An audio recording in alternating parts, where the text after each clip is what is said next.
Welcome back, everybody. This video is going to be a little bit different. This is just going to be kind of a recap, pros and cons, and just my final thoughts on the Disney Wish overall, as well as some stuff on Castaway Cay, back at Disney World, and just the whole trip in general, things I liked, things I didn't like, what we would do different next time, and what I would recommend for anybody else getting ready to do the same style of trip.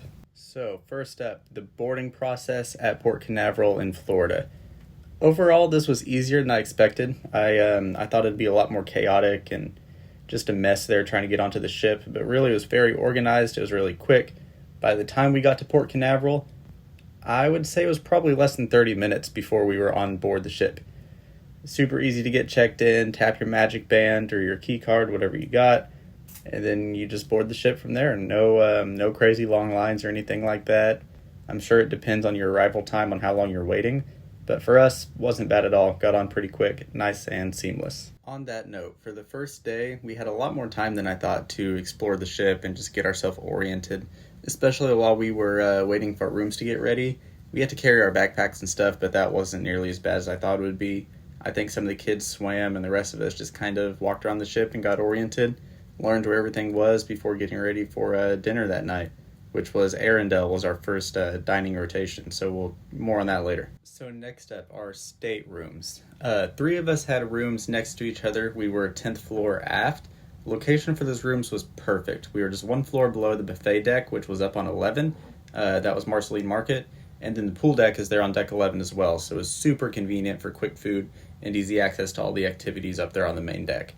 We also had balconies. That was great for having views of the port and stuff like that, and just being able to relax somewhere more private away from the chaos of the main decks.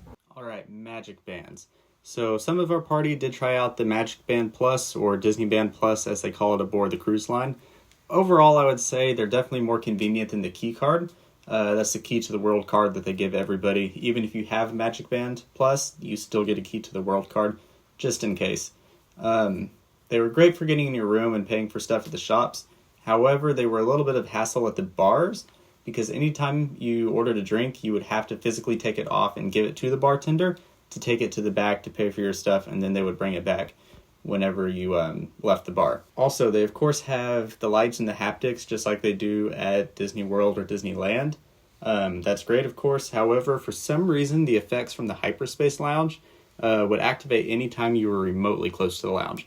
So if you were over at the Bayou or in Nightingale's or even in the Grand Hall sometimes, you would have your band start reacting to what was happening in the Hyperspace Lounge, which would definitely get kind of annoying after a little bit when your band just starts lighting up and tapping you constantly when you're just sitting in Nightingale's or the Grand Hall or something like that, instead of actually inside of the Hyperspace Lounge. Okay, Rotational Dining. Overall, our Rotational Dining experience was great. To my surprise, they actually seated all 13 of us together at one big table. It was great to have everybody together so we could all sit together and talk. As most of the time, honestly, we weren't together during the day. We kind of all split off and did our own thing. So that meant at dining time was our time to get together and talk to each other and talk about what we did throughout the day. Our dining staff was incredible. They were super friendly. They definitely put in good effort to learn what we liked and didn't like. I'm sure this would be better on longer, 5-day, 7-day cruises, because it felt like by the time that they really got to know us and, were on top of what we liked and didn't like, it was the last day and we were getting ready to leave. So I'm sure that would be a whole lot better on those longer cruises.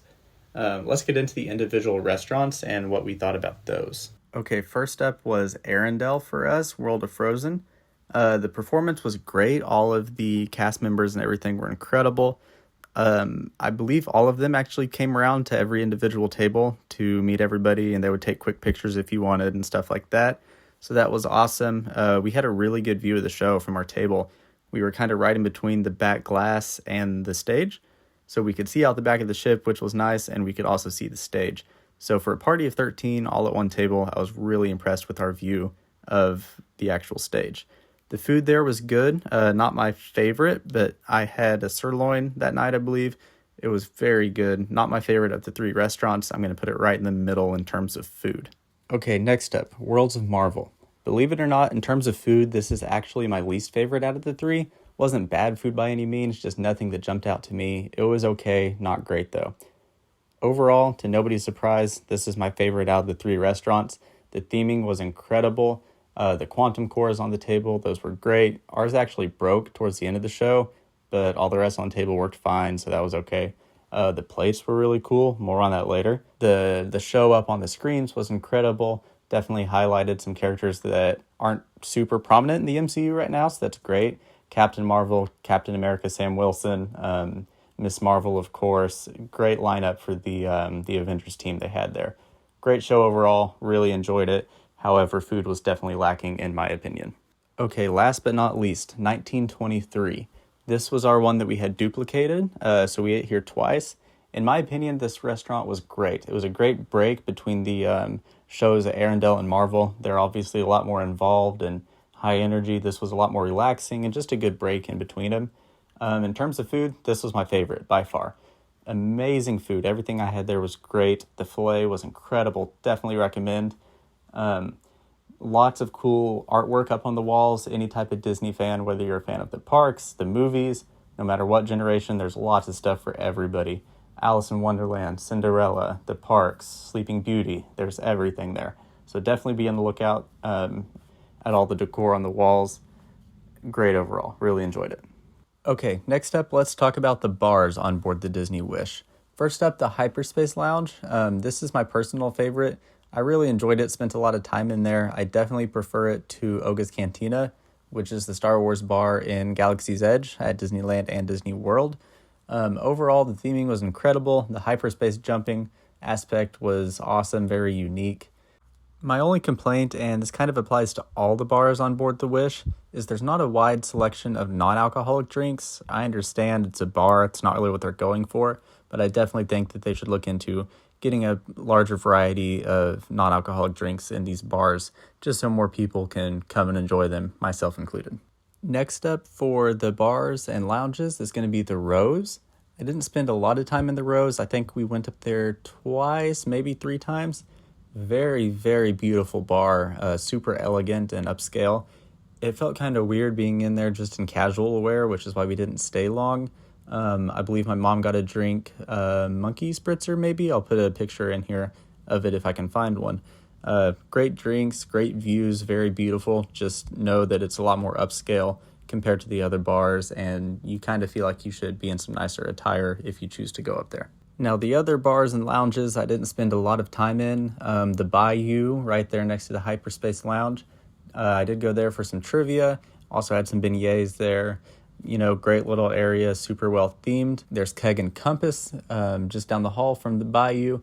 Once again, just went there for trivia one night. Didn't have anything to eat or drink there. Next up, let's talk about the pool deck. On the main pool deck, it's a bunch of little pools. I think there's around 7 or 8 of them instead of just one big pool. It's an interesting layout. I understand why they did it that way. It's probably a lot easier to manage. However, it does feel like it would be nice to have one big size pool, as most of the smaller pools you can only fit maybe 10 people in comfortably before they start to feel really crowded. It's nice having the food close by at Mickey's Friendship Fair, I think it's called. They got tacos, pizza, barbecue, every type of food you can imagine, and of course the ice cream, and all of that is included in your cruise price. So yeah, other than not having one big pool, the pool deck, very nice. Lots of lounge chairs to lounge out in and hang out, watch movies up on the funnel vision. Really good overall. One of the biggest complaints that I heard from everybody in our party was the lack of hot tubs. So weirdly enough, there's only one hot tub on the Disney Wish that's publicly available, and that's going to be on the adult-only deck. So one hot tub on the adult-only deck seats maybe 6 people comfortably. That's it. Now, I do believe that there are hot tubs in the Rainforest room down in Senses Spa, but that's, of course, something that you got to pay for and make reservations, so that's his whole own thing. But only having one hot tub available and it being in the adult-only area, kind of odd to me. Just wish that they would add some others to the pool deck or even some more back in the adult-only area so it's not so crowded. Okay, speaking of the adult-only deck, let's talk a little bit more about that. This space ended up actually being one of my favorite areas on the ship and probably where I spent a lot of my time. As you saw in the videos, that top deck up there, where half of it is a smoking area but the other half isn't, that other half is empty all the time. Almost every time I went up there, there wasn't a single person. So it's like the best place on the ship to go and relax if you want some time to yourself. The pool on the back of the adult-only deck, that is the infinity pool. Great area, nice seating in the pool so you can sit in the water, actually.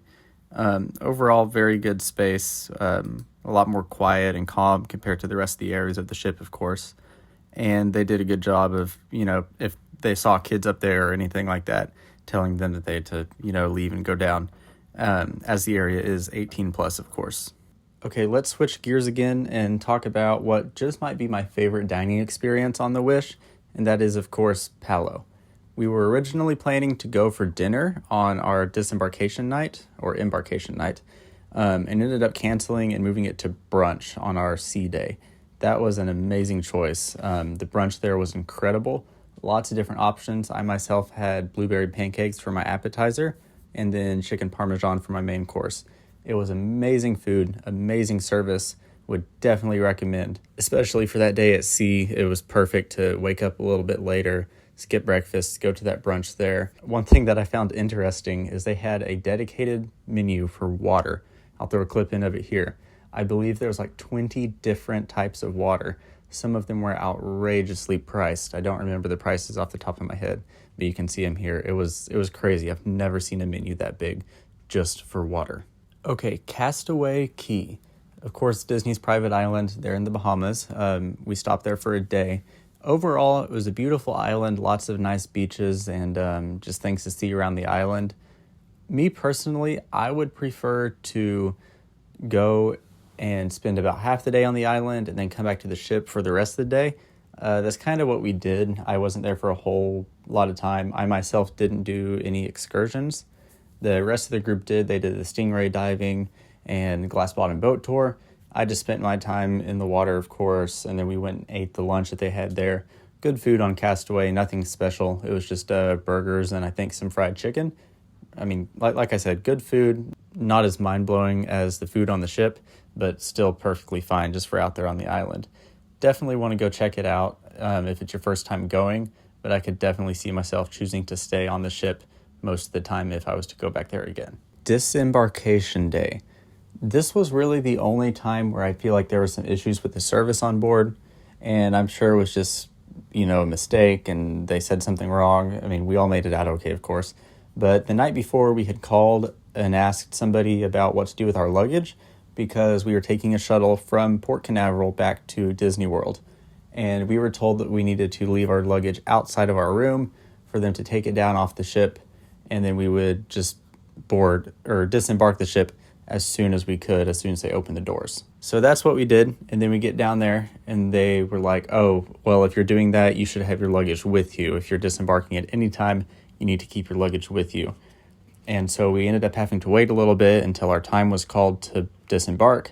We made it down there in plenty of time. Finding our luggage down at the port was way easier than I thought, so it didn't end up being that bad, just would have been nice to know the correct answer to begin with. Okay, on a more positive note, let's talk about the cleanliness and maintenance on the ship. Over our entire cruise, all of the crew members were constantly cleaning handrails, steps, tables, everything. They were doing a great job at making sure everything was clean, making sure people were washing their hands before going into the dining room or the buffet or anything. And the maintenance as well. I mean, I was in the Grand Hall one day, I think it was on our boarding day, and I saw a crew member up there literally cutting tile and replacing sections of tile that were broken while there were guests on board. So they are on top of keeping everything maintained and clean and up to date. The entire ship felt very modern, and a lot of other cruise ships you see things like rust spots and dust all up in the ceiling, spider webs. None of that here. It was perfectly clean. Everything looked pristine. They do a great job when it comes to that stuff. Okay, last but not least, let's talk about motion sickness on board a cruise ship. This being my first cruise, I wasn't really sure if I was going to have any issues with that. Same with my sister and some other people in my family. The thing that we found is walking around the ship, on the decks, in your room, you don't really feel it at all. We couldn't feel anything. But a lot of us noticed that as soon as we sat down in the dining rooms for some reason, you could really, really feel the ship.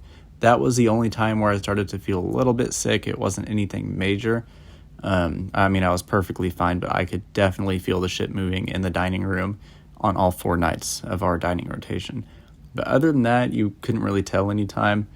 There were times when you're walking on an upper deck or when there's a glass window, and if you're moving in the opposite direction that the ship is moving and you can see the water, it starts to look kind of funny and you get a weird feeling, but it's no sickness or anything like that. It's just like a visual thing that's messing with your brain.